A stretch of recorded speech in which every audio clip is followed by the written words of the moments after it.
तर ना आपल्याकडे एक पद्धत आहे बघा, काहीतरी चांगलं झालं की आपण गोडधोड बनवतो. म्हणूनच मी पण आज गुलाबजामुन बनवते, कारण माझ्याकडे पण एक अशी गुड न्यूज आहे आणि ती काय आहे ते पुढे सांगते.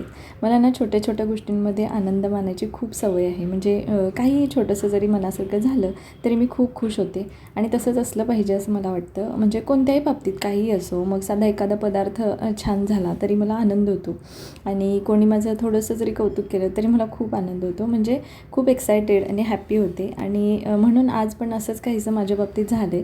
एक छोटंसं सेलिब्रेशन करायचं आहे म्हणून आणि एक छान गोष्ट घडली आहे आणि त्यासाठी मी खूप खुश आहे. तर आपलं चॅनल जे आहे त्या चॅनलचे 100 सबस्क्रायबर्स पूर्ण झालेत आणि आपली फॅमिली आता 100 सबस्क्रायबर्सची झालेली आहे आणि म्हणूनच मी खूप खुश आहे. मला माहिती आहे 100 सबस्क्रायबर्स म्हणजे काहीच नाही, खूपच छोटी गोष्ट आहे, पण माझ्यासाठी ते खूप मोठं आहे. कारण त्यामागे माझी खूप म्हणजे खूप मेहनत आहे. तर त्यासाठी आधी तुमच्या सर्वांचे अगदी मनापासून आभार. अशीच साथ राहू द्या आणि पुढे अजून लांबपर्यंत पोहोचायचं आहे. सो तुमचा सपोर्ट